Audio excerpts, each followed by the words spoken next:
Assalamualaikum warahmatullahi wabarakatuh.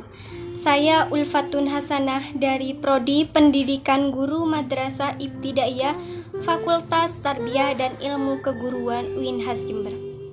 Di sini saya akan menjelaskan mengenai sejarah perumusan Pancasila sebagai dasar negara. Teman-teman pastinya sudah tahu dong apa itu Pancasila.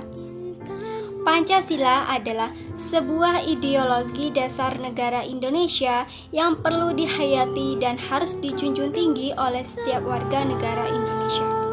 Sebelum kita lanjut membahas tentang Pancasila, di sini ada beberapa poin yang akan saya jelaskan terlebih dahulu. Poin yang pertama adalah masa pendudukan Jepang. Yang kedua, pembentukan BPUPKI. Yang ketiga, Piagam Jakarta. Dan yang terakhir, Pancasila sebagai dasar negara. Masa pendudukan Jepang di Indonesia dimulai pada tahun 1942 dan berakhir pada tahun 1945. Di mana masa pendudukan Jepang ini ditandai dengan adanya Perjanjian Kalijati pada tanggal 8 Maret 1942 di Subang, Jawa Barat, yang ditandatangani oleh Gubernur Hindia Belanda dan Jenderal Jepang. Dengan adanya Perjanjian Kalijati ini menandakan bahwa era penjajahan baru di Indonesia, dan secara tidak langsung membuat Belanda mengakui kekalahannya terhadap Jepang. Saat menguasai Indonesia, Jepang tak mempunyai banyak perlawanan. Masyarakat Indonesia menyambut kedatangan Jepang dengan perasaan tenang. Mengapa demikian? Hal ini disebabkan karena pemerintah militer Jepang bersikap baik terhadap Indonesia dan menjanjikan sebuah kemerdekaan. Untuk mendapatkan dukungan dan menarik simpati masyarakat Indonesia, pemerintah Jepang melakukan propaganda. Propaganda tersebut dilakukan dengan cara membentuk organisasi-organisasi seperti Gerakan 3A. Apa itu Gerakan 3A? Gerakan 3A adalah Jepang Pelindung Asia, Jepang Pemimpin Asia, dan Jepang Cahaya Asia. Selain itu, Jepang juga membentuk organisasi yang disebut dengan BPUPKI atau Badan Penyelidik Usaha-Usaha Kemerdekaan Indonesia. BPUPKI ini dibentuk pada tanggal 1 Maret 1945. Ketuanya adalah Rajiman dan wakilnya adalah Ichibagase Yoshio. BPUPKI terdiri dari 67 orang yang terdiri dari 60 orang Indonesia dan 7 orang Jepang yang bertugas mengawasi. Selama BPUPKI dibentuk, secara resmi BPUPKI telah melakukan sidang sebanyak 2 kali. Sidang pertama dilakukan pada tanggal 29 Mei sampai 1 Juni 1945. Sidang pertama ini membahas tentang perumusan Pancasila. Ada 3 tokoh atau 3 orang yang mengemukakan pendapatnya mengenai rancangan dasar negara Indonesia.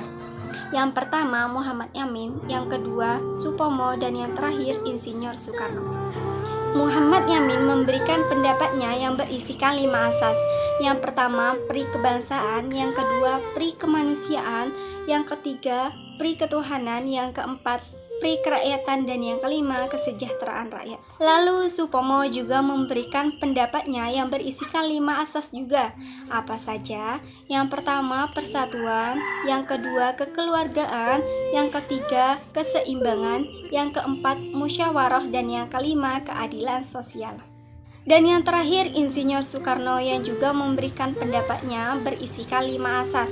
Yang pertama kebangsaan Indonesia, yang kedua internasionalisme atau pri kemanusiaan, yang ketiga mufakat atau demokrasi, yang keempat kesejahteraan rakyat, dan yang kelima ketuhanan yang Maha Esa.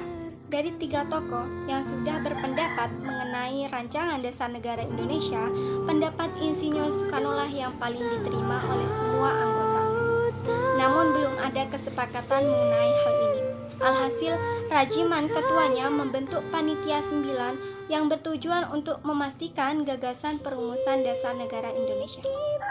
Setelah melakukan rapat, hasil dari Panitia 9 atau disebut dengan Piagam Jakarta disahkan pada tanggal 22 Juni 1945.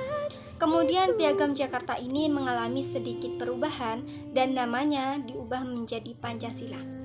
Setelah sidang pertama selesai, maka dilanjut dengan sidang kedua yang berlangsung pada tanggal 10 sampai 17 Juli 1945 yang membahas tentang rancangan Undang-Undang Dasar Negara Indonesia.